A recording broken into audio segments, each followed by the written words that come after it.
이번 주간은 이제 고난 주간입니다. 우리가 평소에도 이제 그렇지만 특별히 이제 고난 주간을 맞이해서 더 많이 또 나름대로 은혜를 사모하시는 그런 시간들을 가지실 텐데요. 특별 새벽 기도회를 하고 있습니다. 가상 7연의 말씀으로 새벽마다 우리 담임 목사님께서 말씀을 전해주고 계신데 남은 기간에도 또 나오셔서 이렇게 말씀을 듣고 또 은혜 받고 기도하는 그러한 시간이 되시기를 바랍니다. 원래 우리가 이 새벽 기도 시간에는 이 요한복음 말씀을 이 고난 주간 전에 요한복음 말씀을 살펴보고 있었습니다. 17장까지 우리가 살펴보았고 이번 한 주는 이제 고난 주간 특별 새벽 기도 때문에 그 말씀을 그냥 못 보게 되고 이제 다음 주 월요일이 되면은 20장으로 이제 넘어가게 되는데, 그래서 오늘 우리 수요 예배 시간에는 이 18장, 19장 이 두 장에 있는 이 말씀을 길지만 간단히 핵심적인 것을 간단히 이렇게 살펴보려고 합니다. 이 두 장의 말씀을 오늘 이 시간에 살펴보려는 이유는 그냥 넘어가는 것이어서 이제 그렇기도 하고, 또 이 가상 7원의 이 말씀이 십자가 위에서 예수님께서 전하신 그 사랑의 그 말씀, 또 은혜로운 그 말씀이라면 지금 우리가 살펴보려는 이 18장과 19장 16절까지 19장 16절까지 보면 이것은 십자가에 달리시기 전에 그 예수님이 체포되시고 또 신문을 받으시고 또 재판을 받으시는 그 과정 가운데에서 예수님이 말씀하신 그런 은혜로운 말씀이다, 이렇게 우리가 생각해 볼 수 있겠습니다. 먼저 18장 1절에서 11절에는 예수님의 이 체포 과정이 나옵니다. 겟세마네 동산에서 예수님이 제자들과 함께 시간을 보내시고 또 기도하시고 그렇게 나오셨을 때 이 가룟 유다가 군대와 또 무기와 그리고 이러한 것을 이렇게 무장을 하고 예수님을 체포하기 위해서 동산으로 왔습니다. 예수님은 이제 그가 당하실 일, 이제 곧 당하게 되는 그 일을 다 알고 계심에도 불구하고 도망치거나 또는 숨거나 그렇게 하지 않으시고 오히려 앞에 나가서 그들 앞에서 묻습니다. 너희가 누구를 찾느냐? 그들이 나사렛 예수다 이렇게 말하자 예수님이 이제 또 대답을 하셨습니다. 내가 그니라. 예수님은 그냥 이렇게만 이제 말씀하셨는데, 내가 그니라 이렇게만 이제 말씀하셨는데, 이 말씀의 권위가 얼마나 강력했는지 그 앞에 있는 사람들이 뒤로 물러나서 나자빠질 정도였습니다. 6절에 그들이 물러가서 땅에 엎드러지는지라. 여기 요한복음, 우리가 이제 보고 있는 이 요한복음에는 나는 무엇이다, 예수님께서 이렇게 자신을 소개하시면서 나는 생명의 떡이다, 나는 선한 목자다, 나는 길이요 진리요 생명이다, 이렇게 나는 무엇이다 이렇게 예수님이 자신을 소개하시는 내용들이 여러 나옵니다. 그것을 통해서 예수님은 자신이 누구신지를 말씀하시면서 특별히 자신이 하나님의 아들이신 것, 그리고 하나님이시라는 그런 그 신적 권위가 있으신 분이시다라는 것을 말씀하시는 것입니다. 마찬가지로 여기에도 내가 그다 이렇게 말씀하시는, 너희가 찾는 그 사람이 바로 나다 하는 이 말씀을 통해서 이렇게 당당하게 말씀을 하실 때 그 신적 권위 앞에서 그 앞에 있는 사람들이 놀라게 되고 또 그 권위 앞에 눌려서 뒤로 물러서게, 자빠지게 된 것입니다. 예수님은 이렇게 그 신적 권위가 있으신 분이신데, 그런데 예수님은 자신의 이 신적 권위를 어디에 사용하시는가 하면요, 자기를 지키고 자기를 보호하고 자기를 위해서 그것을 사용하시는 것이 아니고 사랑하시는 제자들을 지키시는데 그 신적인 권위를 사용을 하십니다. 18장 8절에 보면 예수께서 대답하시되 너희에게 내가 그니라 하였으니 나를 찾거든 이 사람들이 가는 것은 용납하라 하시니, 또 9절에 이는 아버지께서 내게 주신 자 중에서 하나도 잃지 아니하였사옵나이다 하신 말씀을 응하게 하려 함이로라. 지금 가룟 유다와 함께 군대가 왔습니다. 그러니까 한두 명이 온 게 아니고 무장한 군대가 왔는데 결과적으로 예수님만 잡히시고 나머지 제자들은 한 명도 잡히지 않고 모두 도망갈 수 있었던 것은 제자들이 이렇게 잽싸게 잘 도망쳐서 그렇게 된 것이 아니고요. 그들이 달리기가 빠르고 그래서 잘 도망가고 이렇게 빠져나간 것이 아니고 예수님이 제자들을 보호하셨기 때문입니다. 하나도 잃지 않도록 지키시고 보호하셨기 때문입니다. 여러분, 그 신적인 권위로 자기 자신을 지키는 데 사용하실 수 없었겠습니까? 예수님이 힘이 없어서 체포가 되신 것입니까? 군대가 작전을 잘 짜서 그래서 예수님을 이렇게 딱 체포하는데 성공한 것입니까? 아닙니다. 18장 11절에 예수께서 베드로더러 이르시되 칼을 칼집에 꽂으라. 아버지께서 주신 잔을 내가 마시지 아니하겠느냐 하시니라. 그러니까 예수님은 하나님 아버지의 그 뜻을 따라서 십자가를 지시기 위해서 이 땅에 오셨고 또 그 십자가만을 바라보고 지금까지 사역을 해 오셨고요. 그 십자가를 피할 것으로 생각하지 않으셨습니다. 그걸 어쩔 수 없이 당하는 것으로 이렇게 생각하지 않으시고 그걸 영광스러운 것으로, 특별히 요한복음에서는 그렇게 봅니다. 그 하나님께서 맡기신 그 영광스러운 일로, 그래서 그 십자가를 피하지 않으시고 당당하게 마주 서시면서 오히려 그 마지막 순간까지 자신의 그 신적인 권위를 가지고 자신의 사랑하시는 제자들을 지키시고 보호하시는데 사용하시는 것입니다. 그래서 제자들을 한 명도 잃지 않도록, 제자들, 예수님만 잡히시고 제자들은 다 도망가는, 다 빠져나갈 수 있게 된 이것이 바로 예수님께서 그 사랑하시는 제자들을 마지막까지 지키셨다는 것입니다. 자기는 그 위협 아래에 있으면서도, 그리고 자신은 체포되시면서도 자신의 사랑하는 제자들을 지키시는, 여러분, 이 예수님께서 오늘도 지금도 사랑하시는 성도들, 사랑하시는 저와 여러분을 지키시고 보호하시는 줄로 믿습니다. 자신의 그 신적인 권위로 지금 하나님 보좌 우편에서 그 영광스러운 그 자리에서 이 땅을 통치하시고 다스리시는 가운데 하나님 백성들을 특별히 지키시고 보호하시는 그 능력이 지금도 저와 여러분과 함께 하신다 하는 이것을 우리가 기억할 수 있게 되기를 바랍니다. 두 번째로 우리가 살펴볼 것은 이 대제사장에게 신문을 받으시는 그 모습입니다. 12절 이하에 보면요, 예수님은 이 결박된 채로 대제사장 안나스에게 먼저 끌려가서 종교 재판을 받는 것입니다. 19절에 대제사장이 예수님에게 그의 제자들과 그의 교훈에 대하여서 물었을 때 예수님이 대답을 하셨습니다. 20절에 예수께서 대답하시되 내가 드러내놓고 세상에 말하였노라. 모든 유대인들이 모이는 회당과 성전에서 항상 가르쳤고 은밀하게는 아무것도 말하지 아니하였거늘.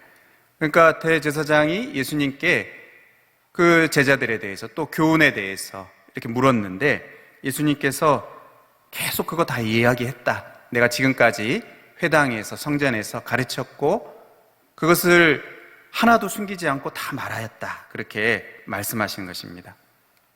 여러분, 이 체포되고 또 결박이 되어서 이 재판을 받는 그 사람이 이렇게 참 당당하고 또 이렇게 주눅들지 않는 그런 모습을 보신 적이 있으십니까? 보셨다면 아마 둘 중에 하나일 것입니다. 그 사람이 정상이 아니거나 아니면 믿는 구석이 있거나 정신이 온전하지 않거나 아니면 정말 당당하거나 아니면 이제 죄가 있는데도 뻔뻔하거나 아니면 진짜 떳떳하거나 둘 중에 하나일 것입니다. 예수님이 세상에 내가 다 드러내놓고 내 교훈을 다 말했다, 가르쳤다. 그 교훈이 무엇입니까? 자신이 하나님의 아들이시라는 것이었습니다. 하나님의 아들이다, 이것을 분명하게 말했습니다. 그런데 이러한 이 가르침은 당시에 종교 지도자들과 또 그들이 가지고 있었던 그 영적인 이해의 수준을 고려할 때 이거는 이제 신성모독죄가 되는 것입니다. 그래서 즉시 돌로 쳐맞아서 죽을 수 있는 그런 그 위험한 발언입니다. 그걸 모르신 게 아니고 예수님은 아시면서도 당당하게 말씀하셨던 겁니다. 적당한 그 시점이 되어서 그 사역 중에 하나님의 아들이시다 하는 것을 숨기지 않고 분명하게 말했습니다. 그러면 위협이 들어올, 결국 죽을 수도 있는 그런 것을 아심에도 그것을 분명하게 말씀을 하셨습니다. 그리고 지금 이 순간에도 자칫 잘못하면 현장에서 죽을 수 있는, 돌맞아 죽을 수 있는 그런 상황입니다. 근데 지금 그렇게 말씀하시는 거, 예수님이 정신이 온전하지 않으셔서 그렇게 말씀하신 것입니까? 그렇지 않습니다. 23절에 예수께서 대답하시되 내가 말을 잘못하였으면 그 잘못한 것을 증언하라. 바른 말을 하였으면 내가 어찌하여 나를 치느냐 하시더라. 그러니까 지금 그들이 그 수준이 낮아서 이 영적인 진리를 이해하지 못해서 그런 것이지, 예수님의 그 말씀에는 잘못 말씀하신 것이 하나도 없는 것입니다. 전부 바른 말씀을 하신 것입니다. 하나님의 아들이 맞으시고 또 하나님이 우리 예수님의 아버지가 맞으시고, 그들이 그것을 이해하지 못하는 것이지 예수님은 늘 참된 말, 바른 말씀을 하신 것입니다. 그래서 지금도 이 순간에도, 그 신문을 받는 그 순간에도 이렇게 당당하고 자신 있게 그 하나님과 자신의 관계를 분명하게 말씀을 하시는 것입니다. 반면에 제자들의 모습은 어떻습니까? 제자들은 예수님의 이런 그 당당한 모습이 아니고 비굴하고 또 초라한 모습입니다. 대제사장에게 신문 받는 그 장면 사이사이에 보면 무엇이 이제 기록되어 있는가 하면 베드로가 예수님을 부인하는 그 내용이 그 사이사이에 기록이 되어 있습니다. 15절부터 18절까지 첫 번째 부인이 나오고, 또 25절에서 27절에 이 두 번째, 세 번째 베드로가 부인하는 것이 나옵니다. 이것을 이 요한복음에서 배열을 그렇게 했습니다. 그러니까 비교하고 있는 것입니다. 예수님의 모습과 베드로의 모습을. 그런 점에서 이 베드로도 지금 신문을 받고 있는 것과 같은 것입니다. 예수님만 신문을 받으시는 것이 아니고 베드로도 신문을 받고 있는 것과 같아요. 어떤 면에서요. 예수님은 당시 종교 지도자 중에서 최고의 자리에 있는 이 대제사장에게 신문을 받는 것이라면, 베드로는 정반대로 문을 지키는 여종에게, 또 불을 쬐고 있는 사람들에게, 그리고 마지막으로는 대제사장의 종 중에 한 명에게 질문을 받았습니다. 그러니까 예수님은 가장 권위를 갖고 있는 대제사장, 그 자리에서 예수님 죽으실 수도 있는 그런 권위를 갖고 있는 그 대제사장 앞에서도 하나님이 나의 하나님이시다, 내가 하나님의 아들이다, 이 분명한 진리를 그 앞에서 신문을 받고 이제 말하고 있는데, 어떻게 보면 정반대로 아무 힘이 없는, 하찮은, 아무 대단히 위협적인 질문을 한 것도 아닙니다. 너도 이 사람의 제자 중 하나가 아니냐, 이 질문을 한 겁니다. 별로 대단한 아주 위협적인 질문을 한 것도 아닙니다. 그런데 그 질문 앞에서도 베드로는 아니다, 나는 아니다, 이렇게 말한 것이에요. 예수님은 그 죽음의 위협 앞에서도 당당하게 자신이 하나님의 아들이신 것을 선언하신 데 반해서 베드로는 혹시 잘못 연루되어서 자기도 위험한 상황이 될까봐 나는 아니다, 그 관계를 부인합니다. 예수님과 자신의 그 관계를 부인하고 아무 상관이 없다, 그렇게 말을 하는 것입니다. 여러분, 어떻게 이런 차이가 생길 수 있습니까? 예수님은 그 십자가 복음을 분명하게 알고 있었습니다. 하나님과 자신의 관계를 분명하게 알고 있었습니다. 그리고 그것을 누리고 있었습니다. 그러니까 믿는 구석이 있었던 것이 하나님을 믿는 것입니다. 이 모든 것에 다스리시는 하나님, 바로 하나님과 자신의 그 관계를 분명하게 알고 있었고, 또 이 앞에 있는 이 십자가가 이루게 될 것도 알고 있었습니다. 반면에 안타깝게도 이 베드로는 그러지 못했던 것입니다. 그런데 나중에 오순절 성령 강림 이후에 이 베드로가 변하게 됩니다. 사도행전 3장에서 이 성전 미문 앞에서 구걸하던 못 걷던 그 사람을 고친 사건, 그리고 이어지는 그 베드로의 그 설교를 통해서 예수님의 그 부활하심을 증거할 때에 많은 사람들 5,000명이나 예수님의 이 부활을 믿게 되었습니다. 이 일로 인해서 이 베드로가 또 요한과 함께 공회 앞에 서게 되었습니다. 그러니까 붙잡힌 것이죠. 서게 되었습니다.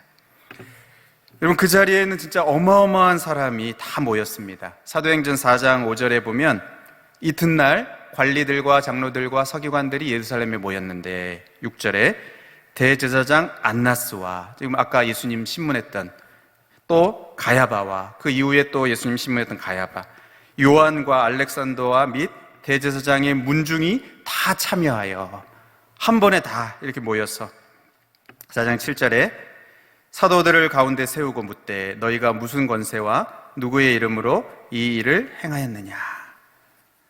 근데 4장 8절에 이에 베드로가 성령이 충만하여, 10절에 이렇게 말합니다. 너희와 모든 이스라엘 백성들은 알라. 너희가 십자가에 못 박고 하나님이 죽은 자 가운데서 살리신 나사렛 예수 그리스도의 이름으로 이 사람이 건강하게 되어 너희 앞에 섰느니라. 베드로가 바뀌었습니다. 성령이 임하신 후에, 성령이 충만한 후에 베드로가 변했습니다. 예수님은 처음부터 끝까지 그 사역하시는 내내 동안 성령으로 충만하셔서 바로 이 십자가 죽음을 코앞에 두고 있는 상황에서도 그 위협 앞에서도 조금도 굴하지 않으시고 하나님이 나의 하나님이시다, 나는 그 하나님의 아들이다 하는 이 진리를 조금도 가감없이 두려워하지 않고 분명하게 말씀하시는, 이 하나님과 자신의 관계를 그렇게 말씀하시는 그것이었고, 베드로도 성령이 충만한 후에 변하여서 예수님을 증거하고 있습니다. 나사렛 예수 그리스도께서 이렇게 하셨다, 하나님께서 이렇게 하셨고 이렇게 하셨다 하는 것을 그가 이제 성령이 충만한 가운데 그 위협 앞에서도 두려워하지 아니하고 진리를 담대하게 말하는, 하나님을 담대하게 선포하는, 하나님이 하신 일을 분명하게 말하는 그런 모습으로 변하게 된 것입니다. 여러분, 우리들도 날마다 성령으로 충만하실 수 있기를 축복합니다. 하나님이 나의 하나님이시고 내가 그리스도 안에 있고 세상에 어떤 위협이 있고 어떤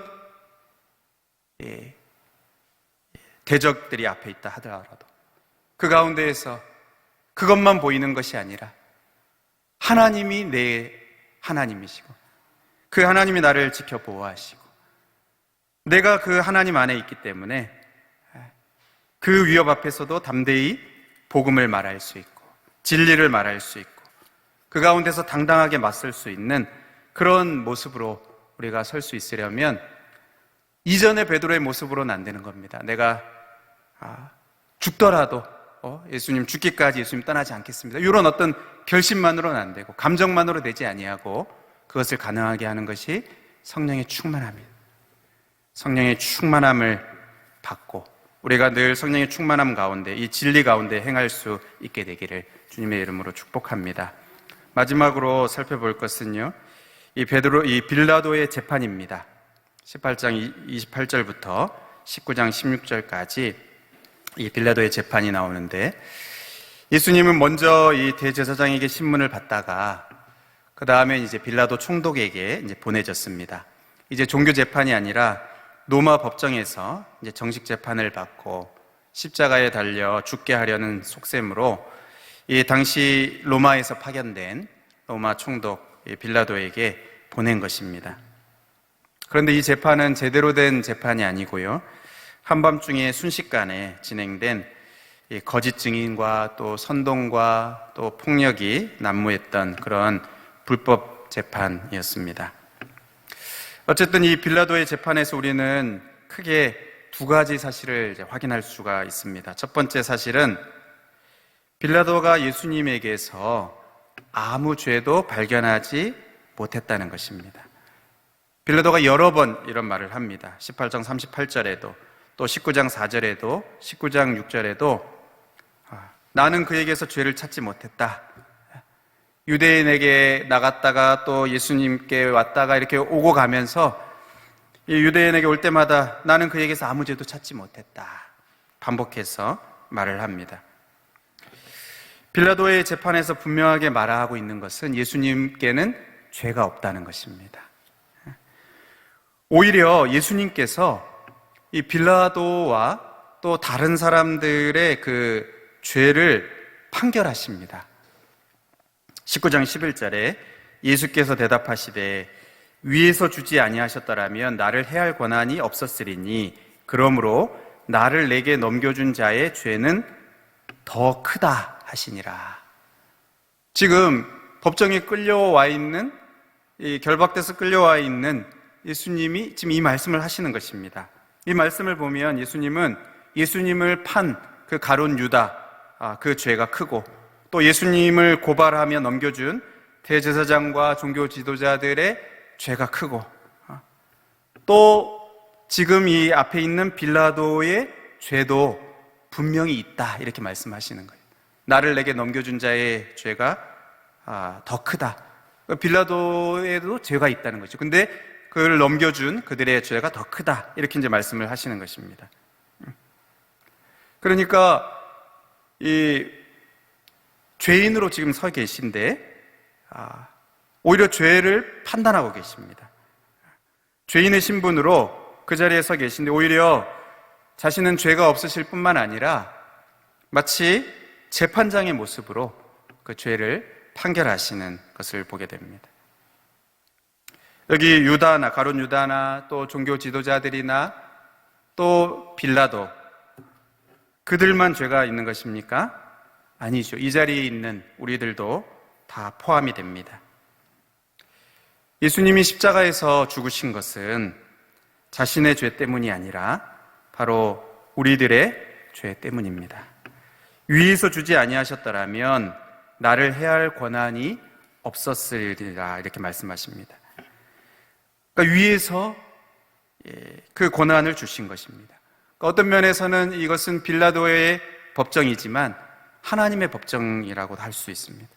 예수님은 온 인류의 죄를 담당하셨고 하나님은 예수님을 십자가에서 죽게 하심으로 인해서 그 모든 죄의 값을 치르게 하시고 죄의 형벌을 다 예수님께서 받으시고 담당하게 하셨기 때문에 이제는 예수님 안에 있는 사람들은 더 이상 죄의 형벌을 받지 않아도 되게 되는 것입니다. 예수님이 다 받으셨기 때문에, 하나님이 예수님에게서 모든 그 죄의 형벌을 다 쏟으셨기 때문에, 예수님 자신의 죄가 없다는 것이 계속 거듭 밝혀졌습니다. 죄가 없다. 아무 죄도 찾지 못했다. 누구의 죄 때문입니까? 바로 우리들의 죄 때문. 온 인류의 죄를 다 담당하시고 하나님에게 징벌을 받으셔서 그 모든 죄를 다 해결하시고 죄의 값을 치르게 하시고, 그래서 이제는 예수 그리스도 안에 있는 사람들이 더 이상 받아야 할 형벌이 남아있지 않게 하시는 그 일을 바로 하나님께서 하신 것입니다. 또 예수님께서 십자가에서 감당하신 것입니다. 그러므로 여러분, 어떠한 죄인이라도 예수님 안에서 그 죄가 다 용서받을 수 있다는 것을 믿으시기 바랍니다. 지금 예수님을 놓아주랴 아니면 바라바를 놓아주랴, 빌라도가 그렇게 말하는 가운데 이 바라바라는 죄인이 풀려나고 예수님이 십자가에서 못 박히시는 이것을 통해서 분명하게 보는 것이 무엇입니까? 어떠한 죄인이라도 예수님이 그 죄값을 다 치르셨기 때문에 어떠한 죄인이라도 그 십자가 앞에서 용서받을 수 있고, 예수님의 그 희생으로 인해서 우리가 이 죄가 다 씻음받을 수 있다 하는, 어떠한 죄인이라도 그럴 수 있다 하는 이것을 예수님의 이 십자가가 분명하게 말해주고 있는 것입니다. 또 하나 이 빌라도의 재판에서 우리가 분명하게 확인할 수 있는 것은 예수님이 왕이시다라는 이 사실입니다. 계속 반복해서 나오는 말이 이 왕이라는 말입니다. 빌라도가 묻습니다. 내가 유대인의 왕이냐? 33절에 여러 번 묻습니다.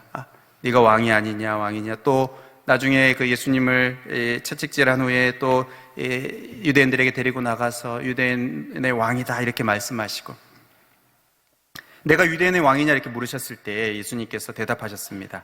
내 나라는 이 세상에 속한 것이 아니니라. 36절에 두 번이나 반복해서 왕은 왕이신데 내 나라는 너희가 생각하는 그런 나라가 아니라는 것입니다. 이 세상에 속한 나라가 아니다. 예수님은 이 빌라도의 질문에 이 땅에 속한 나라의 왕이 아니고 다른 차원에 속한 나라의 왕, 영적인 나라의 왕이다, 영원한 하나님 나라의 이 왕인 것을 분명하게 말씀하신 것입니다. 여러분, 세상 사람들은 눈에 보이는 나라가 중요하고 또 손에 잡히는 그 권세가 중요하고, 그래서 빌라도가 처음에 이제 관심을 갖다가 예수님이 내 나라는 이 세상에 속한 나라가 아니다 이렇게 말씀하시니까 약간 경계심을 풉니다. 그리고 진리가 무엇이냐 이렇게 비웃듯이 말하면서 예수님을 조롱합니다. 채찍질하고, 또 로마의 군인들도 19장에 보면요, 가시나무로 관을 씌우고, 그러니까 왕처럼 이렇게 왕이라고 하니까 그렇게 한 겁니다. 또 왕들이 입는 그 자색 옷, 진짜 그 옷은 아니겠지만 이런 그 자색 옷, 그것을 입히면서 유대인의 왕이여 평안할지어다 이렇게 하면서 손으로 이렇게 때리면서요, 조롱하고 모욕한 것입니다. 왕이라고 하니까 왕의 어떤 이런 행세를 이렇게 하면서 왕은 무슨 왕이냐 이렇게 이제 하는 것입니다. 사람들은 알지 못합니다. 이 세상에 어떤 나라도 영원하지 않고, 로마도 영원하지 않고, 그 권세도 오래가지 않고, 하나님의 나라가 영원하고 예수님이 그 영원한 나라의 왕이신 것을 알지 못합니다.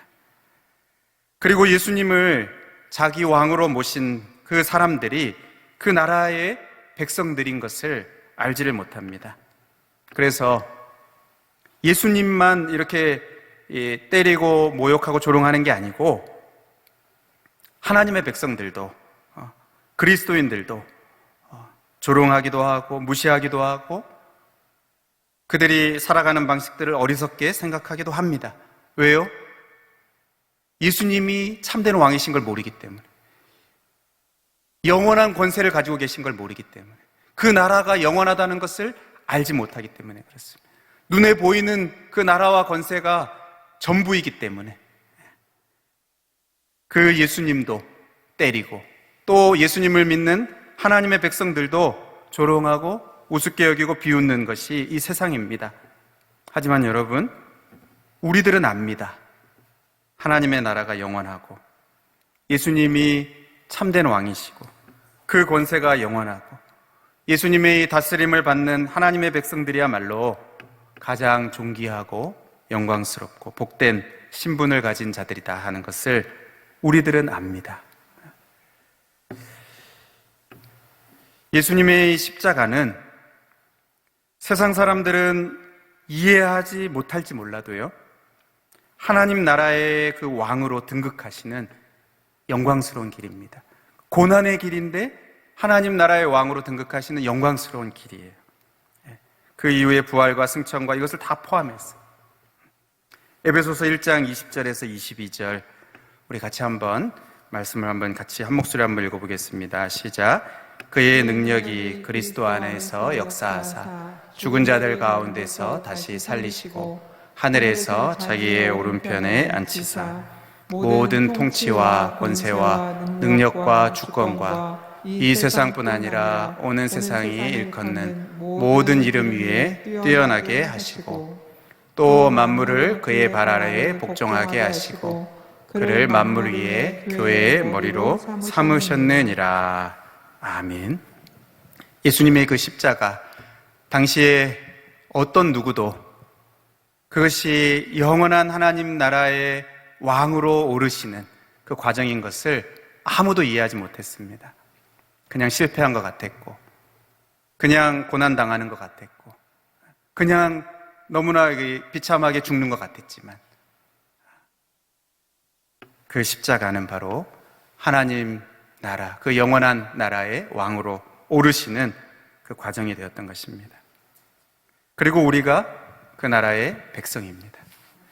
사랑하는 여러분, 예수님의 이 십자가를 통해서 영원한 하나님 나라의 왕으로 등극하시고, 그리고 우리들의 이 죄가 씻음받고 또 용서받을 뿐만 아니라, 그 정도일 뿐만 아니라 하나님 나라, 이 영원한 하나님 나라의 백성이 되게 하신 것, 이 영광스러운 신분을 우리에게 주신 것, 바로 이 십자가를 통해서 이것을 허락하신, 이것을 우리가 기억하고 감사하면서 예수님이 그것을 알기 때문에 이 죽음 앞에서도 당당하시고, 그 강한 권세를 가진 사람들 앞에서도, 그 위협 앞에서도 조금도 굴하지 않으시고 당당하게 서시고, 하나님의 아들로서